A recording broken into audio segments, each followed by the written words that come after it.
find that bloke that gave you that nip of brandy. Yeah, that's all. Trouble is, you know, I don't reckon I could recognise him, even if I could find him.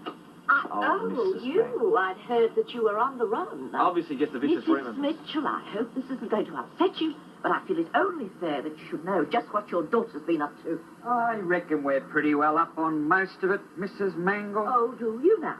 I suppose you know, then, that she's been meeting the Robinson boy behind the bushes at Lassiter's. She what? We appreciate your interest, Mrs. Mangel, but this is family business. Thank you, Matt. Not a yeah, well, from behalf I imagine myself, thank you and goodbye. All right, young lady, you better start explaining yourself pretty darn quickly. When you get back, you rat. Don't you dare try and change the subject. Well, she's an old troublemaker, Mum. Everyone knows. We are not discussing Mrs. Mangel's character at the moment, Charlene. Or maybe we are. Are you also trying to tell me that she's a liar? It was just this once, and we only met to I talk. suppose you realise that you've publicly humiliated me. Publicly? You mean in front of her? Mrs. Mangel is going to spread this story with great glee and considerable embellishment. And there are some people in this street whose opinions I do value. All you care about is what other people think. What about me? As you probably know, my heart is not strong. I could have dropped dead on the spot. Must have been very distressing for you, Mrs. Mangel. I'm still having palpitations. But most distressing was to witness with my own eyes just what the morality of today's youth is coming to. A terrible shock for one my age. It's a miracle I'm able to stand here talking to you. Indeed it is, Mrs. Mangel, and you can rest assured that Scott's punishment will fit his crime.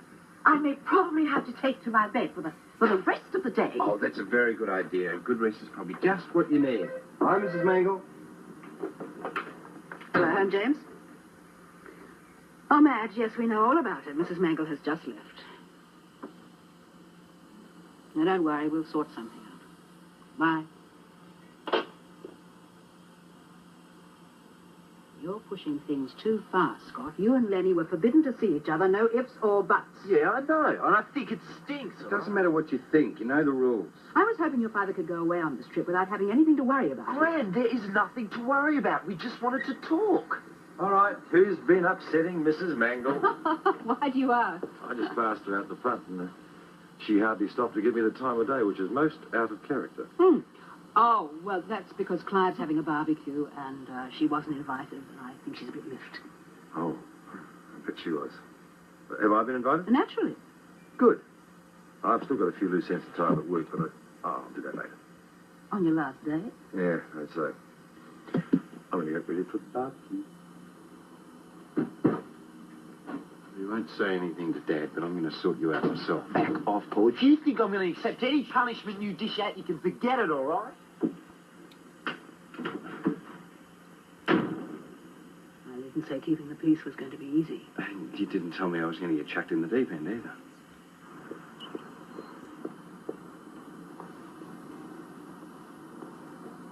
Come to apologise, have you? No way. I've come to tell you what everyone in this neighbourhood thinks of you. Who do you think you are interfering in other people's lives? Don't talk to me like that, you wicked child. You're the wicked one. You're a wastrel, just like your father. I've always pitied that poor mother of yours. And well, what about your family? I bet they never come near you. They probably can't stand the sight of you. This is preposterous. My husband will deal with you. Oh, does he really exist? Some of us thought you kept him chained up in the backyard, just in case he escaped too. Charlene, what are you doing? Come home immediately. If you know about other people's business, you'll be sorry if you don't. You're the one who's going to be sorry, my girl. I'm glad you apologise for this. Come on. Stupid old bag. How dare you? Go on, Tom, be in it. Well, I reckon I could do with a bit of cheering up. That's the way. Tell Shane, too. Oh, you'll have to count him out. He's got a job on. Just the couple I wanted to see. Tom wants to tell you all about the barbie I'm having, but I've got to run. See ya. A barbecue? Say. Yeah, over at Clive's. He reckons it'll buck us up a bit.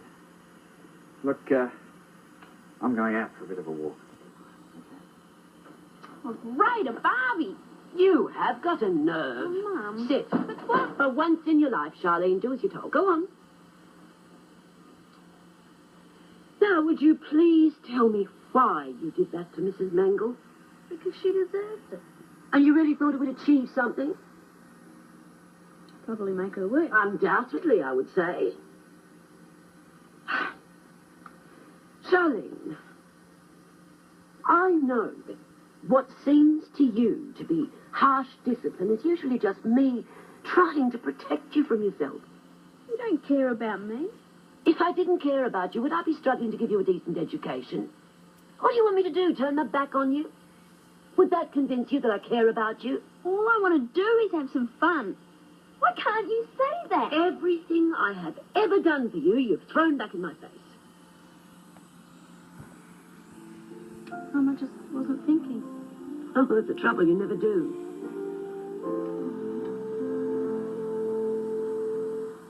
Well,